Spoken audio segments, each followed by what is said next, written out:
right. Shalom. I want to start off by giving all praises to Yahweh Bashem Yahushai, Bashem Kakadash. Double honors to the apostles and elders of GMS who rule well. And also honor and salutations to those of you who are of the hopeful elect and are out there teaching the word in sincerity and truth. All right, so I don't have much. I just was on this walk here, and I was listening to the brothers from GMS Atlanta. They did a show about the angels being around us and amongst us,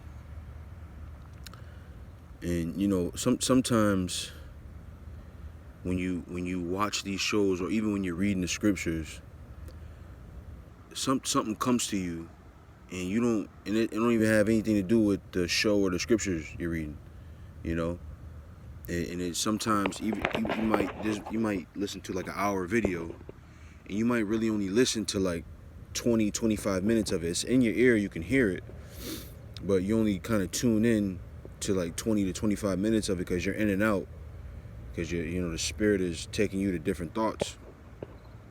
And I started thinking about this Passover, this last Passover that we had. Some of the brothers, they were talking, and they said I kept hearing, I like them brothers. I like them brothers. Then one of the brothers said, that's my spirit anyway. So I tuned in to, I wanted to know, what they was talking about. And this is nothing against anybody or anything like that. This caused me to think of the thought I was having.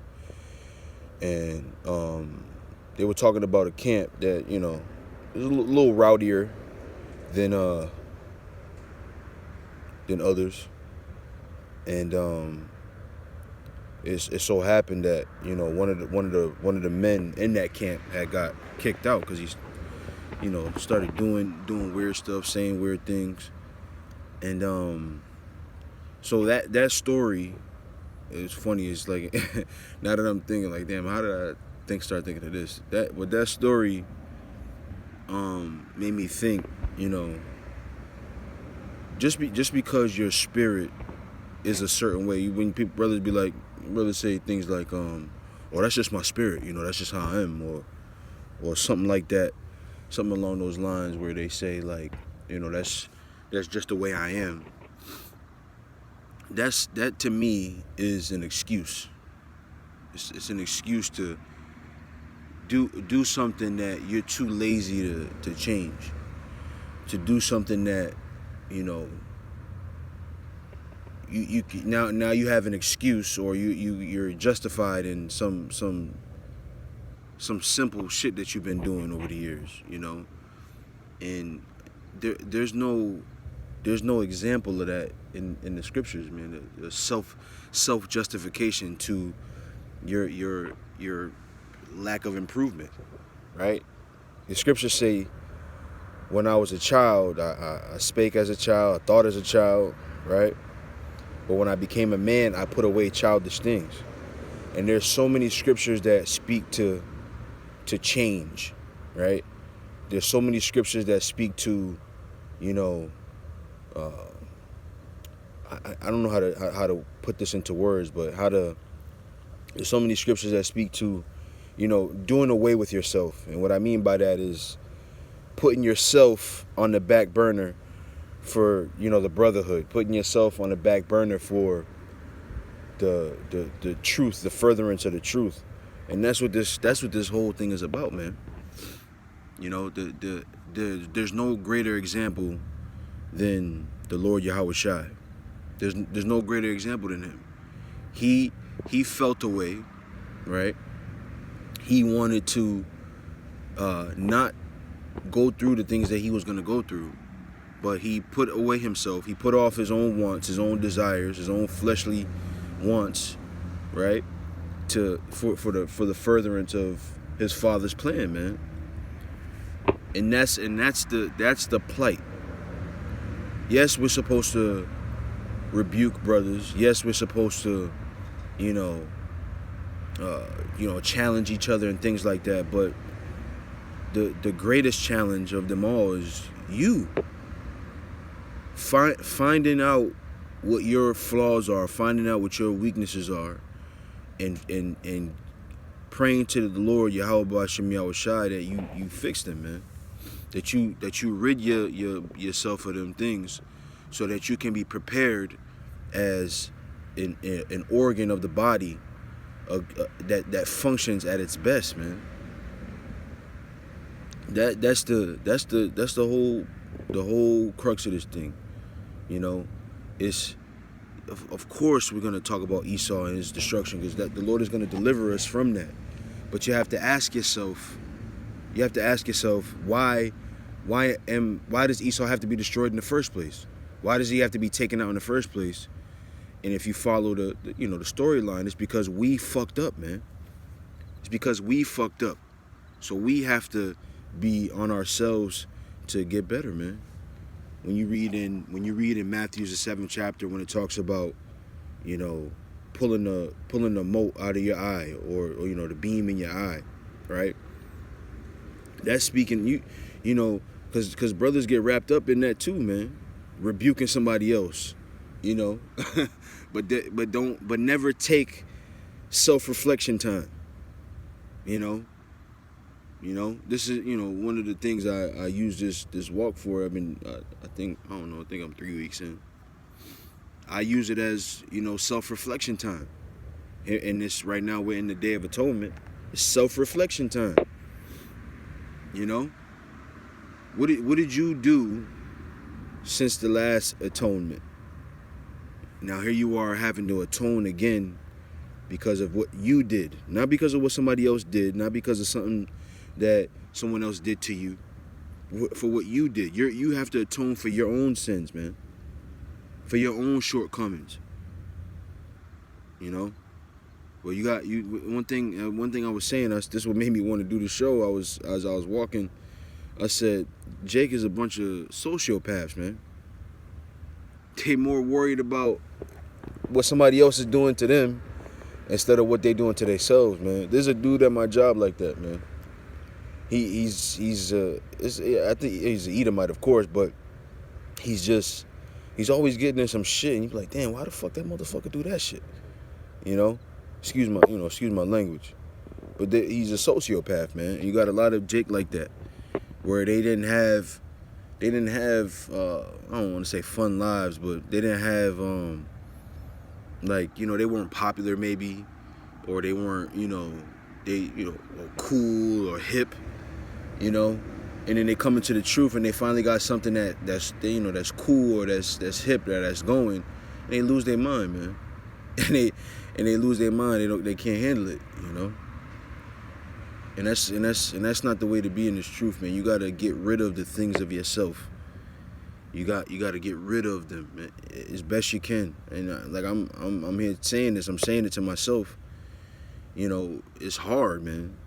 It's hard, when you've had a lifetime of bad habits, when you've had,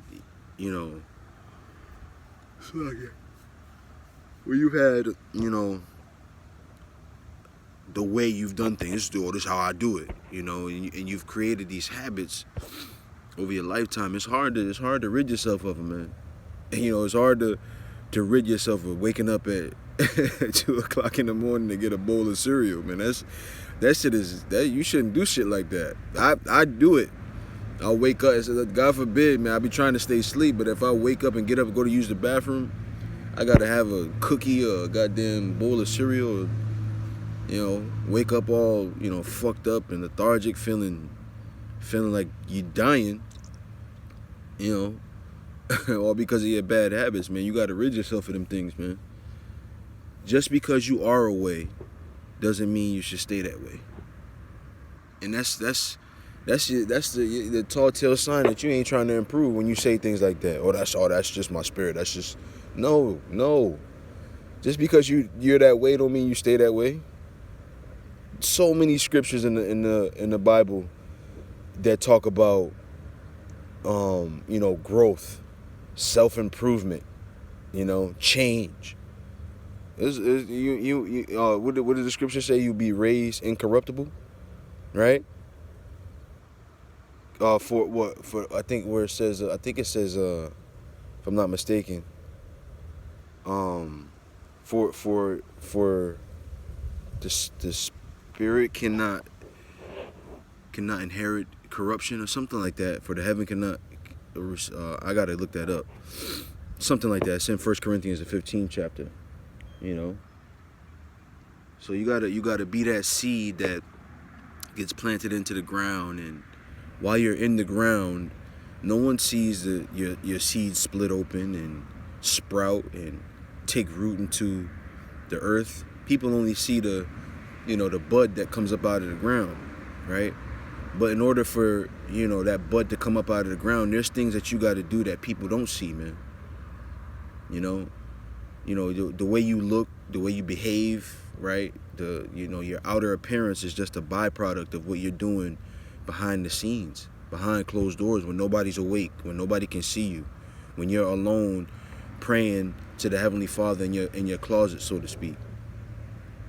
Those are the things that yield the fruit, the things that people don't see, the things that can't be seen, right? This is why the scriptures tell you, for they receive their consolation when they're out there praying in the streets and love to be, what's that, Matthew's the 23rd chapter, you already got your reward because you wanted to be seen and open, right?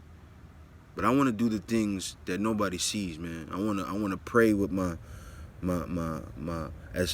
with my head bowed down as far as possible, my eyes closed as tight as possible, I want to do the things that nobody sees you do, so that you can sprout up out of the ground a good fruit, man. I can't stress that enough. I've probably done this topic I don't know how many times, because it can't be stressed enough. It's not about what you can do to or for somebody else. You brothers get wrapped up in that rebuke. I rebuked them. I had to rebuke them. All right, well, do you ever take the time to rebuke you? To rebuke yourself? I don't think so, man. Don't be a sociopath, man. Don't be a fucking, That's where tyranny comes from. So a bunch of sociopaths, people that feel like they're above reproach, But that's it. I feel like I'm rambling now. Well, hopefully that was edifying, man. I had to let that out, Like it was, you get them bubble guts. You gotta go and pass gas or something, I had to let that out. Hopefully it was edifying. I want to give all praises to Yahweh B'Shem Yahushai B'Shem Rachah Kodash. Double honors to the apostles and elders of GMS who rule well. Honor and salutations to those of you who are the hopeful elect. And with that, I say shalom.